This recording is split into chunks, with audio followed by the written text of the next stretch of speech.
Hello students, how are you? In our today's class, let me discuss about the laws of chemical combination. जो chemical combination है उनके laws. अगर अपन बात करें तो there are 5 laws. टोटल मिला के कितने? There are 5 laws. कुल मिला के 5 laws हैं. उसको स्टार्ट करें पर सबसे पहले अपन लॉज ऑफ केमिकल कॉम्बिनेशन किन्हें बोलते हैं उसके बारे में अपन बात करते हैं. ओके कोई भी जो केमिकल चेंजेस होते हैं यानी कि जो केमिकल रिएक्शंस हैं उन केमिकल रिएक्शंस की जो क्वालिटेटिव और क्वांटिटेटिव जो एनालिसिस जो मिलते हैं. क्वालिटेटिव क्वांटिटेटिव मतलब समझ गए होंगे कि कितना मिला, कितना लिया था, कितना बना मिला. और क्वांटिटेटिव में अपन चले तो कितना ग्राम लिया था, कौन से लिए थे, किस रेशो में लिए थे और उनके कॉम्बिनेशन से प्रोडक्ट जो बना उसमें कौन कौन से आइटम्स है. तो क्वालिटेटिव और क्वांटिटेटिव दोनों ही जो प्रॉपर्टीज जो अपने को मिलती है या जो स्टडीज जो अपन करते हैं उनके जनरलाइजेशन के लिए, उनको सिंपली समझाने के लिए जो लॉज दिए जाते हैं उन्हें कहा जाता है लॉज ऑफ केमिकल कॉम्बिनेशन. तो सिंपल लैंग्वेज में अपन बोल सकते हैं the generalization of quantitative studies of chemical change. मतलब क्या हो गया ये? These are generalization of quantitative studies of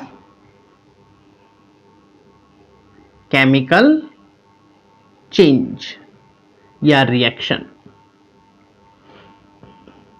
उन्हें बोला जाता है that are called generalization of quantitative studies of chemical change or reactions is known as laws of chemical combination.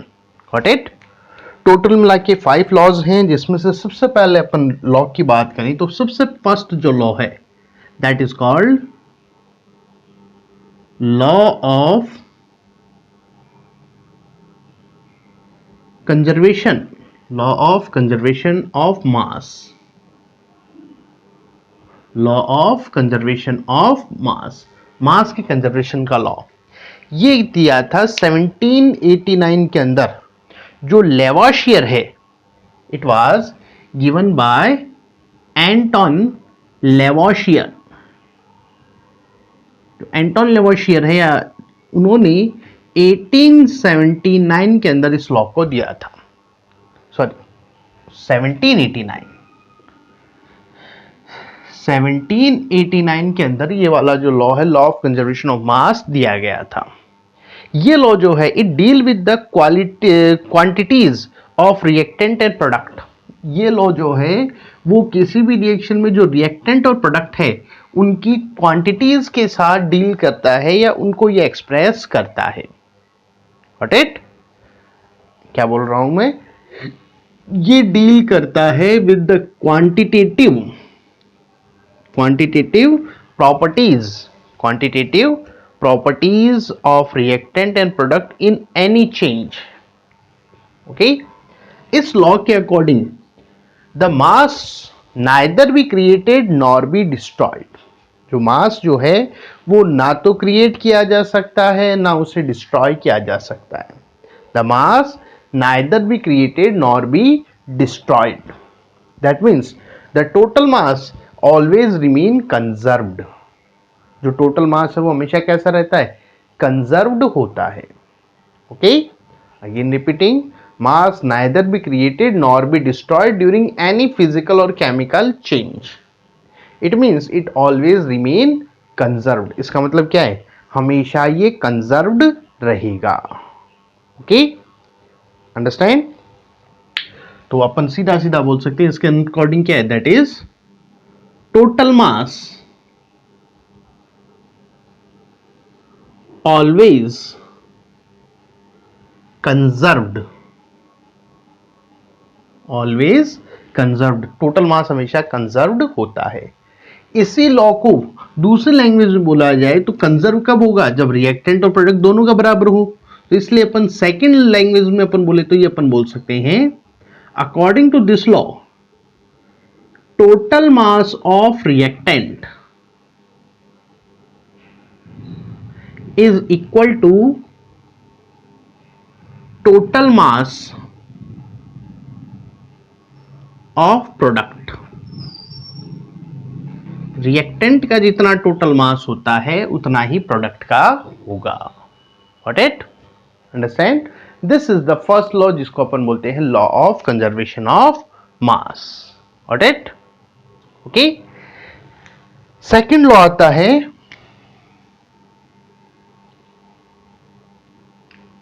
Law of constant proportion. Law of constant proportion या law of constant proportion बोल सकते हैं या law of combination बोला जा सकता है।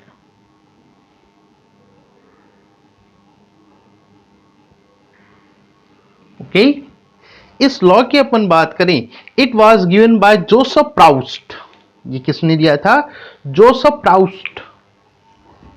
Joseph Proust.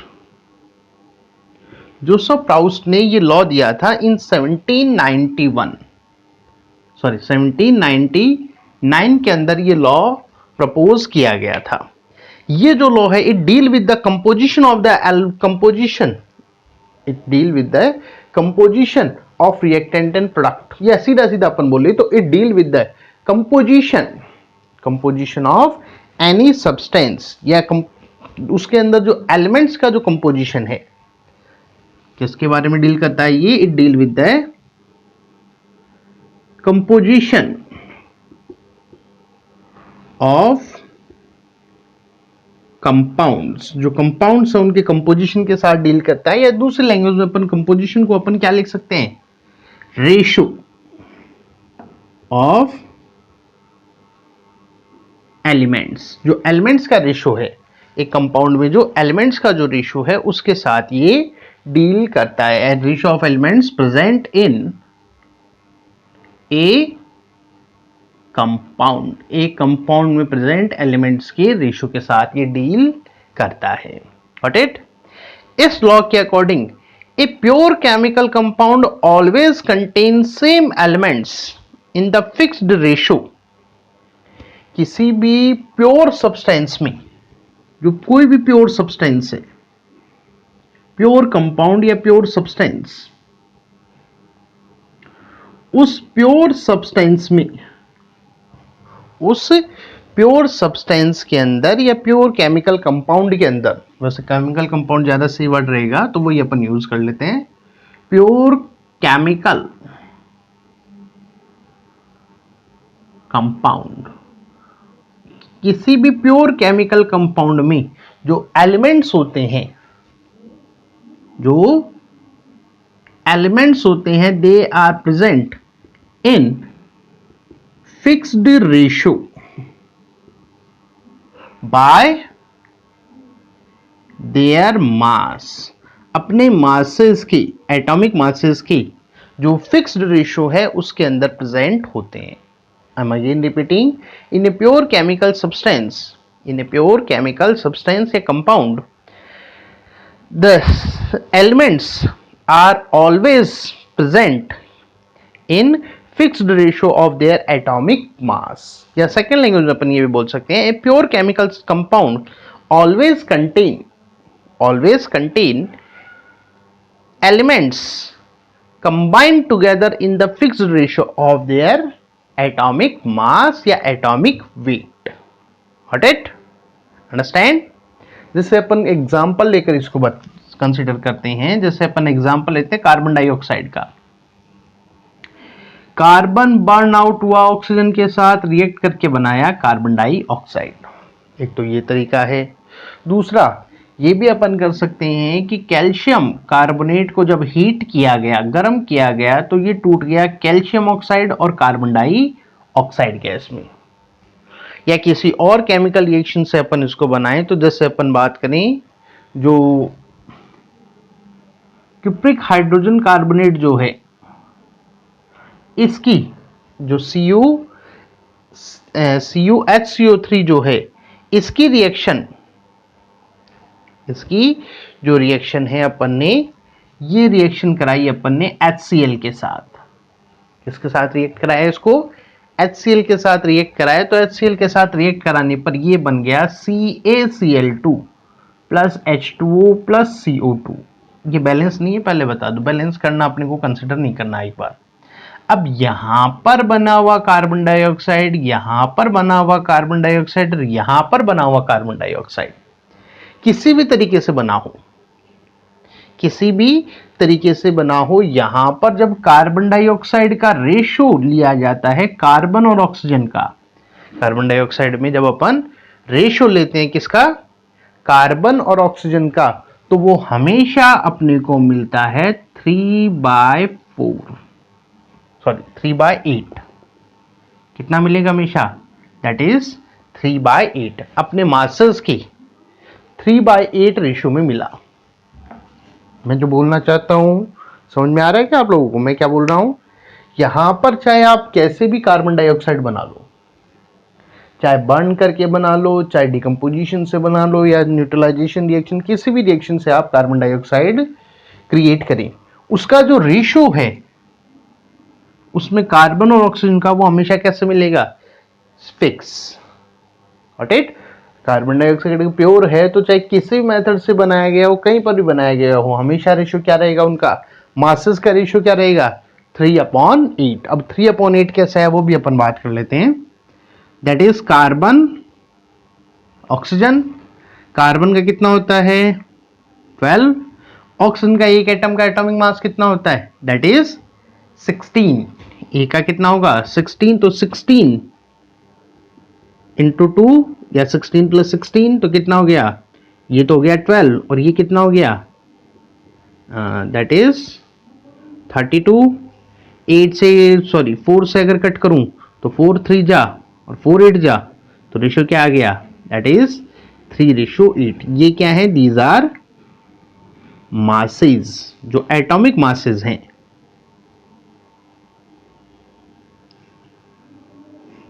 Okay, तो फिक्स रेशो मिलेगा कितना? That is 3/8। इसे बोला जाता है, that is called law of constant proportion. Okay, now third पर अपन चलते हैं।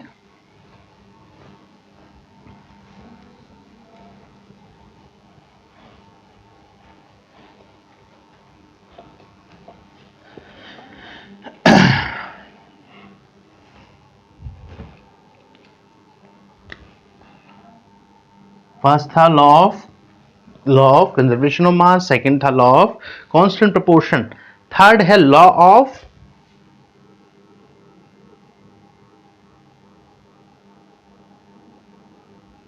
Multiple, law of multiple proportions, law of multiple proportion. Okay, it was given by Dalton. इसको दिया किसने था? Given by Dalton. डाल्टन ने 1803 के अंदर ये लॉ दिया था और इसके बाद में वेरीफाई किया था जो बर्जीलियस है, given by Dalton and verified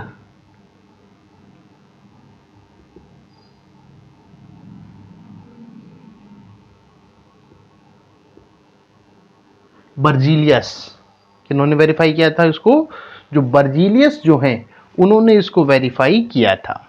okay, इस लॉ के according, if we consider the law, then according to this law, इस लॉ के according we can say that when two elements combine to form more than one compound, जब दो element एक दूसरे के साथ कंबाइन होते हैं एक से ज्यादा टाइप के कंपाउंड बनाने के लिए, जैसे कि कार्बन और ऑक्सीजन, कार्बन और ऑक्सीजन एक दूसरे के साथ रिएक्ट कर कर टू टाइप के कंपाउंड्स बना सकते हैं। एक तो बनाते हैं कार्बन डाइऑक्साइड और एक बनाते हैं carbon monoxide. Got it? Understand और नॉट? इसी तरह से नाइट्रोजन और ऑक्सीजन एक दूसरे के साथ जब रिएक्ट करते हैं तो they make different kind of, बहुत सारे वेरियस टाइप ऑफ कंपाउंड्स। जैसे कि अपन बात करें nitrous oxide, nitrogen dioxide, die nitrogen trioxide, और अपन बात करें तो N2O4 and N2O4 and that is N2O5। समझ में आ गया होगा कहने का मतलब कि अगर दो एलिमेंट एक दूसरे के साथ एक से ज्यादा टाइप कंबाइन होकर एक से ज्यादा टाइप के कंपाउंड बनाते हैं तो masses of one of the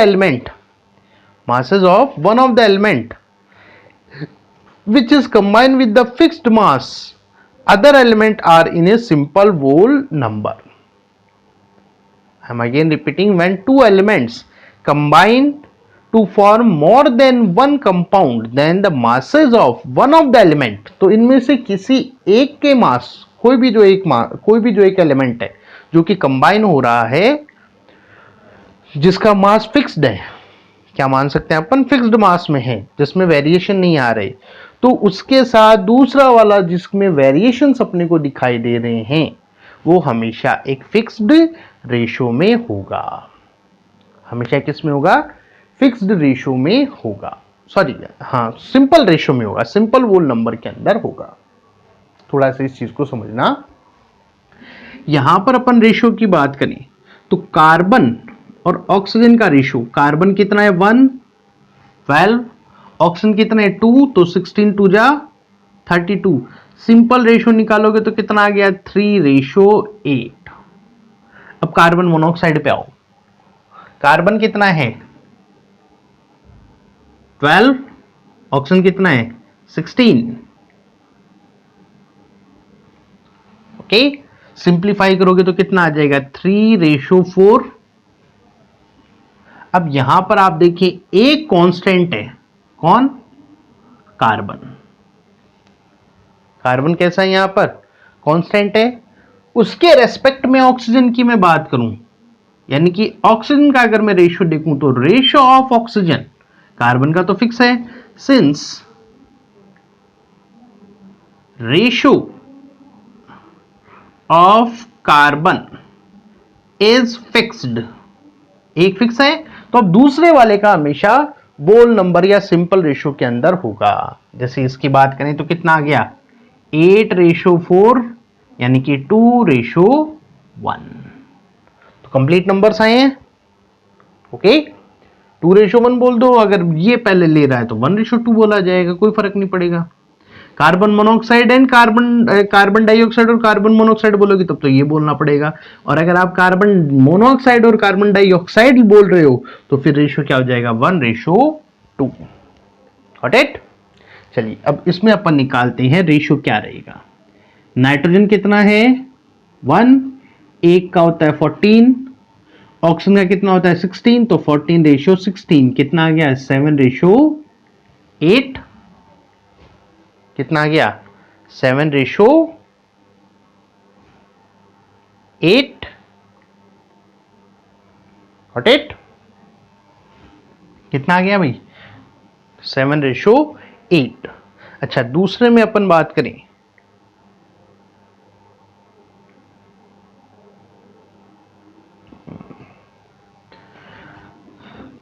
इसमें अपन निकालें तो दैट इज 14। ओके, कितना हो गया 32, सिंप्लीफाई करोगे तो दैट इज 7:16। थोड़ी सी मिस्टेक हो गई इसमें, चलो इस एग्जांपल को बाद में देखेंगे, एक थोड़ा सा अपन ने गड़बड़ कर दिया, कोई फर्क नहीं। चलो एक एग्जांपल, वैसे तो अपने को एक एग्जांपल कंसिडर करना है, तो मेरे हिसाब से ये समझ में आ गया होगा आप लोगों के कि यहां पर जो अगर एक का फिक्स रखा जाए, एक का क्या करें अपन फिक्स रखें, तो उस कंडीशन में जो बाकी जो दूसरे एलिमेंट्स हैं, जो बाकी जो एलिमेंट्स हैं उनका रेशियो हमेशा क्या रहेगा, दैट इज फिक्स्ड। हमेशा क्या आएगा फिक्स्ड रहेगा, सिंपल वोल नंबर में रहेगा। अगर एक का फिक्स है तो जो दूसरा एलिमेंट है उसका हमेशा क्या मिलेगा अपने को, सिंपल वोल नंबर के अंदर रेशियो अपने को मिलता है। Got it. ये कहलाता है थर्ड लॉ, जिसे बोलते हैं law of multiple proportion.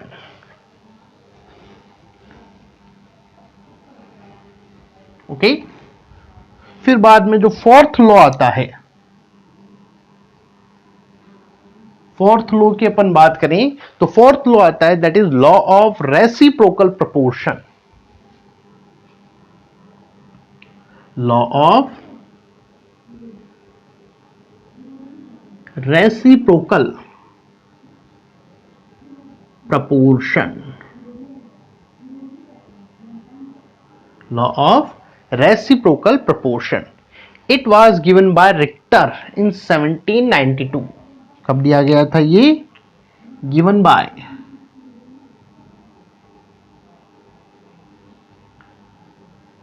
Richter in 1792. इसके अंदर ये लॉ दिया गया था। इस लॉ के अकॉर्डिंग अपन बात करें, when different elements combined separately, when different elements combined separately with a fixed mass of a third element, दो को ही अपन कंसिडर करते हैं when two different elements, जब दो different elements जो हैं वो थर्ड एलिमेंट के साथ एक फिक्स्ड मास का जो थर्ड एलिमेंट है उसके साथ जब कंबाइन होते हैं तो जो फर्स्ट और सेकंड जो है वो भी अगर एक दूसरे के साथ कंबाइन हो तो उनका रेशो जो है वो पहले वालों के मुकाबले जो पहले जो लिए गए हैं उनके जैसा होता है। आई एम अगेन रिपीटिंग क्योंकि लैंग्वेज थोड़ी सी हार्ड है इसकी। When two different elements combine separately with a fixed mass of third element, when two different elements combine separately with a fixed mass of third element, then the ratio in which they combine to each other will be same or simple multiple। मतलब समझना इस चीज को। Suppose अपन three elements को अपन यहां पे consider कर रहे हैं। मान लो थ्री एलिमेंट है कार्बन, हाइड्रोजन और ऑक्सीजन। इस हाइड्रोजन के साथ कार्बन जुड़ता है और बनाता है अपना मॉलिक्यूल दैट इज CH4। क्या बनाते हैं? CH4। हाइड्रोजन और ऑक्सीजन एक दूसरे के साथ कंबाइन होते हैं तो बनाते हैं H2O। Okay, CH4 and H2O। अब क्या बोल रहा है, ये दोनों जो एलिमेंट्स जो थर्ड जिसका फिक्स्ड मास है उसके साथ कंबाइन हो रहे हैं अगर, तो ये दोनों भी एक दूसरे के साथ अगर कंबाइन हो तो बनने वाला जो कंपाउंड है उसका रेशो इन दोनों में मौजूद रेशो के सिंप्लीफिकेशन या सिंपल वैल्यू के इक्वल होता है। राइट? क्या बोल रहा हूं मैं? अगर दो एलिमेंट तीसरे के साथ जिसका फिक्स्ड मास है इन दोनों की कंपैरिजन में उनके साथ जब जुड़ रहे हैं, फिक्स्ड मास कैसे उसको अपन निकाल लेते हैं पहले ताकि आप लाइन समझ ले। कार्बन हाइड्रोजन, इसमें कौन है? Oxygen hydrogen. कार्बन कितना है? 1, एक का कितना होता है? 12। ऑक्सीजन कितने हैं? 4, एक का होता है 4 तो दैट इज 12 4। सिंपली करोगे तो दैट इज 3:1। कितना आ गया? 3:1। राइट? इसमें अपन निकालें ऑक्सीजन का कितना होता है? 16। हाइड्रोजन का कितना है? 2। ऑक्सीजन का कितना? वो एक ही एटम है ना ऑक्सीजन का, तो 16। हाइड्रोजन के कितने हैं? 2, एक का होता है 1 तो 2। सिंप्लीफाई करोगे तो कितना आएगा? 8:1। Got it? ओके। अब देखो जो मैं बोल रहा हूं, यहां दोनों में हाइड्रोजन कॉमन है और उसका रेशो भी फिक्स्ड आ रहा है मास का। हाइड्रोजन दोनों में कॉमन है और दोनों का ही रेशो क्या आ रहा है? यहां पर फिक्स्ड आ रहा है। इस कंडीशन में ये जो दोनों एलिमेंट्स हैं, ये दोनों, इनसे बनने वाला जो कंपाउंड होगा उसका रेशो इन रेशो के, ये जो बच गए ना इनके इसके साथ जो थे, उनके उस सिंपल रेशो या उसके मल्टीपल की फॉर्म में रहता है। अब जैसे यहां पर अपन बात करें 3:8 तो यहां पर दोनों का रेशो क्या आएगा? 3 and 8। कितना आएगा? कितना रह जाएगा ratio? 3 8. Okay, and you know that अभी अभी अपन ने डिस्कस किया था 3 8 किसके बारे में बताता है? CO2 के बारे में। किसके बारे में बता रहा है? CO2 के बारे में ये बता रहा है। Got it? Understand? क्लियर? तो हम इस लॉ की हेल्प से आराम से मॉलिक्यूलर फॉर्मूला भी अपन ड्रॉ कर सकते हैं। अब जरूरी नहीं है ये हमेशा ऐसा सिंपल रेशियो ही रह जाए, कई बार उसके मल्टीपल्स की फॉर्म में भी ये आ जाता है। जैसे अपन 3 एलिमेंट कंसिडर करें, carbon, oxygen and sulphur. Carbon, second is oxygen, third is sulphur. Carbon oxygen के साथ जुड़कर बनाता है कार्बन डाइऑक्साइड, सल्फर ऑक्सीजन के साथ कंबाइन होकर बनाता है सल्फर डाइऑक्साइड। हमें इसको पता करना है कि इसमें कार्बन और सल्फर का रेशियो क्या रहेगा। ओके, तो सबसे पहले अपन सिंप्लीफिकेशन करें तो कार्बन और ऑक्सीजन का रेशियो हमेशा कितना रहता है? 3:8। कार्बन और ऑक्सीजन का कितना आ गया? 3:8। अब इसमें अपन निकालें सल्फर और ऑक्सीजन का। सल्फर का एटॉमिक मास होता है 32 और ऑक्सीजन का कितना होता है? ऑक्सीजन का कितना आएगा? 1 का 16, तो दैट इज 32। ओके, सिंप्लीफाई करोगे तो कितना आएगा? 1:1। अब यहां देखें अपन, सिंपल नहीं है, सिंपल यहां पर नहीं है। ओके, तो सिंप्लीफिकेशन अपन इसका करें, सिंप्लीफिकेशन अगर अपन करें तो ये इसको अगर अपन 8 टाइम मल्टीप्लाई कर लें, भाई इसको बराबर कर लें अपन या इसको कर लें, तो उस कंडीशन में जो सिंप्लीफाई जब यहां पर किया जाता है, तो सिंप्लीफिकेशन जब अपन करते हैं तो उस कंडीशन में जो सिंप्लीफिकेशन जो रिजल्ट अपने पास आता है वो आता है 3:8। मल्टीप्लाई करके निकालना होता है। ओके, कितना निकालेगा? दैट इज 3, फाइनली अपन पहुंच जाते हैं तो सिंप्लीफाई जब अपन करके पहुंचते हैं तो इसका निकलता है दैट इज 316। कितना आ जाएगा? That is 316। कैसे निकालते हैं वो अब आपको यहाँ पे मल्टीप्लाई करना होता है, वो मेरे हिसाब से आप लोग कर सकते हैं। Okay, clear? ये दोनों साइड में बराबर लाना है, तो इसको इतना ही मल्टीप्लाई किया जाता है ताकि एक दोनों का बराबर हो जाए। Got it? ये है that is fourth law which is called law of reciprocal proportion. Fifth आता है Gay Lussac gaseous law of combination. Last law है फिफ्थ लॉ की अपन बात करें तो that is Gay Lussac law of अपन गैसेस के लिए है, तो that is law of containing volume. गैल्यूसैक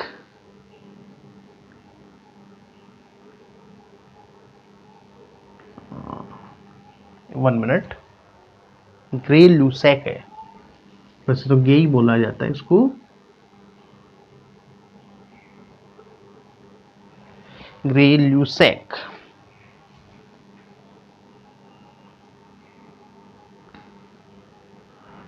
law of Gay Lussac law of containing volume.